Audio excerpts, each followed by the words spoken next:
Now is the time to worship. Come, now is the time to give your heart. Come, just as you are to worship.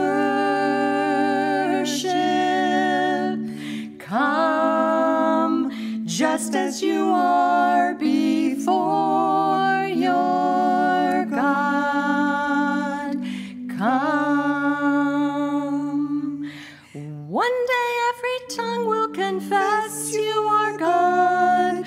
One day every knee will bow. Still the greatest treasure remains for those who gladly choose you now. Come, now is the time to worship. Come, now is the time to give your heart. Come, just as you are to worship. Come, just as you are before your God. Come. Willingly we choose to surrender our lives. Willingly our knees will bow. With all our heart, soul, mind, and strength, we gladly choose you now. Come, now is the time to worship. Come, now is the time to give your heart. Come, just as you are to worship. Come, just as you are before our God. Come.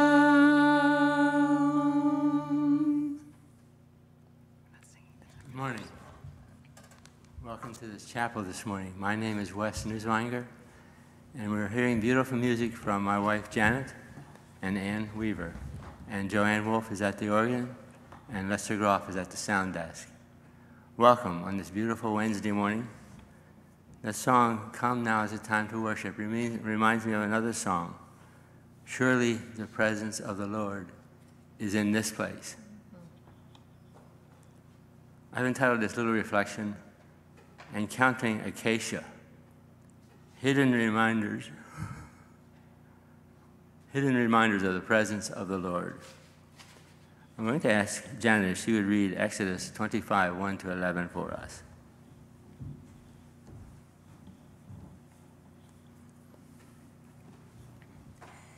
Reading from Exodus 25, verses 1 through 11.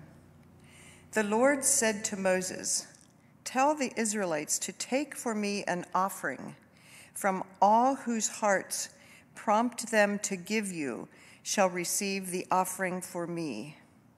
This is the offering that you shall receive from them: gold, silver, bronze, blue, purple, and crimson yarns and fine linen, goat's hair, tanned ram skins, fine leather, acacia wood, oil for the lamps, spices for the anointing oil and for the fragrant incense, onyx stones and gems to be set in the ephod and for the breastplate.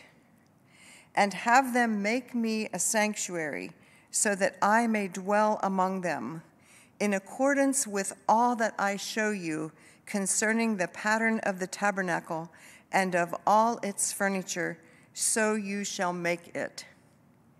They shall make an ark of acacia wood. It shall be 2.5 cubits long, a cubit and a half wide, and a cubit and a half high. You shall overlay it with pure gold, inside and outside. You shall overlay it, and you shall make a molding of gold upon it all around. Thank you.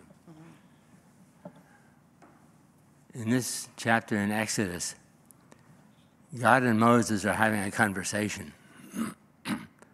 That's not all unusual for them. God said to Moses at this time, I want you to do something special for me.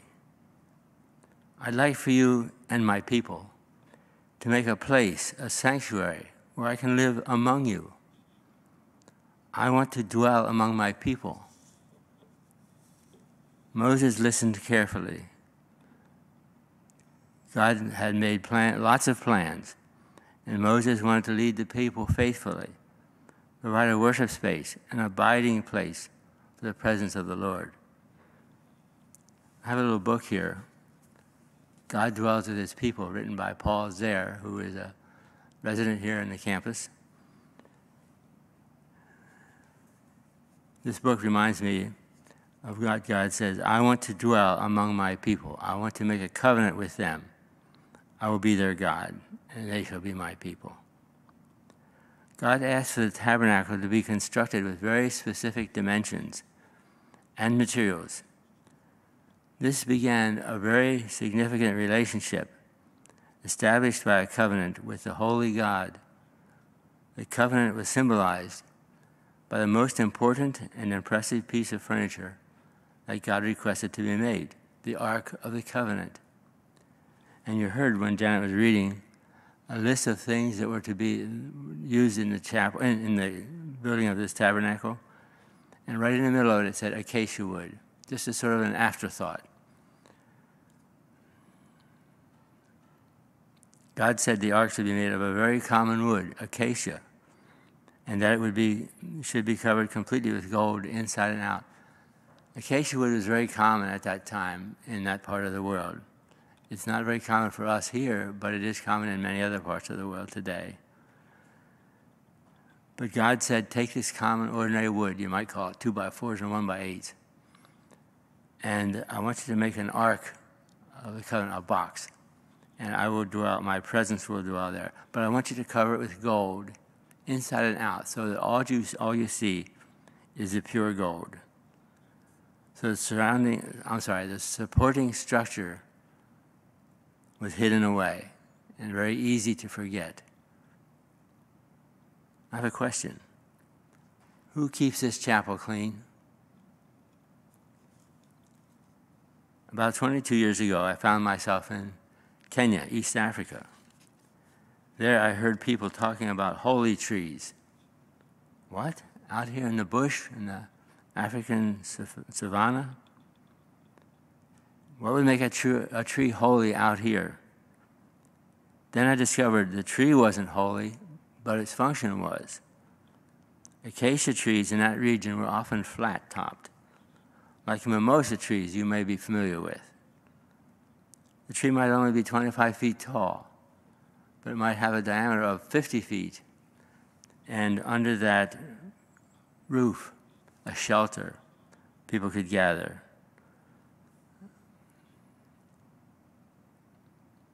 A span of 50 feet would cover a crowd, providing welcome shade from the hot African sun. Most of the people we were privileged to a group of people would meet under these acacia trees. The one we associated with would meet every Sunday under an acacia tree, and it became a holy tree. There they would sing their hearts out and sing out of their hearts. Most of the people we were privileged to worship with under such a holy tree were illiterate people who would gather nearly every Sunday of the year under a tree made by God for singing and praising His name, sometimes with tearful petitions for the sick and lonely among them. Acacia trees, like Moses found under the hot sun in the wilderness. After our African safari, we returned to the States again. And I discovered there that many visitors to the biblical tabernacle reproduction on Route 30 east of Lancaster, many visitors there wish they could see a real piece of acacia wood because they hear about acacia wood. What is this? So we've been able to find some acacia wood. Most of it comes from Australia, the place where it usually originated. I have several pieces of acacia with me today down here on the table. It is known there as Tasmanian blackwood. There's some support for the idea that Jesus' cross might have been made of acacia wood. We don't know for sure. Others think it was olive wood or something else. We don't know. But the idea has some support because given the strength and the size of acacia wood, it would be quite possible because it's available so easily in that part of the world. When I moved here to Landis Homes almost 6 years ago, I discovered that some people were making small, what you might call pocket crosses, or pocketbook crosses. One of the chaplaincy staff asked if I would join in the effort to make small crosses, as others were doing. I have a couple of small crosses down here beside the larger cross. These small crosses are used as a pocket reminder, or a pocketbook reminder. The presence of God is in this place. The presence of God brings comfort. These crosses are loved by residents and guests and staff, especially during times of sickness or grief. We've had plenty of that. A reminder of Jesus' victory over death and the grave. Recently, I found acacia wood available nearby, and I've been making crosses of acacia wood. They're made free of charge to anyone who would like one.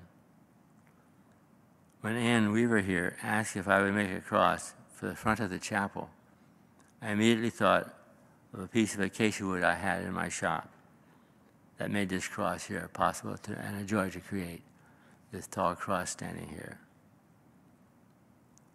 Come, now is the time to worship. Surely the presence of the Lord is in this place. Thank you.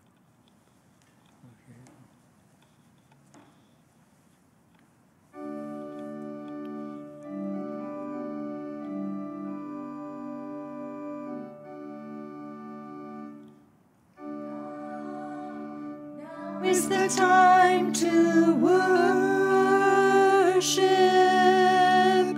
Come, now is the time to give your heart. Come, just as you are to worship. Come, just as you are before your God. Come.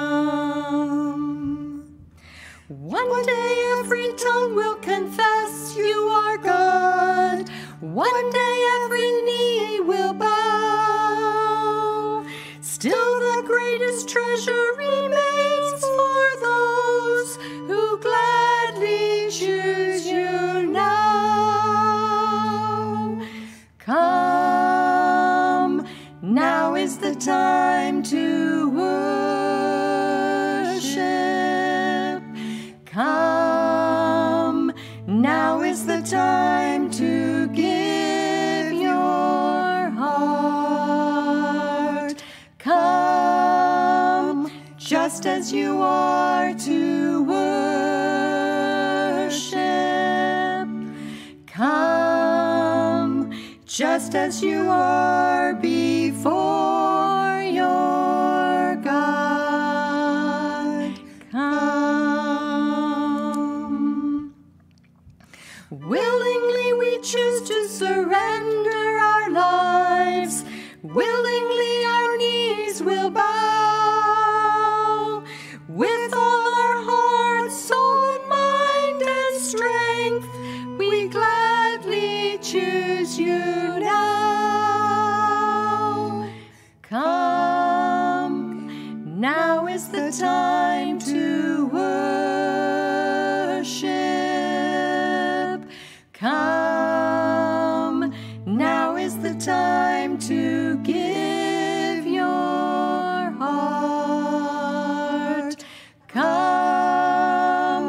just as you are to worship. Come, just as you are.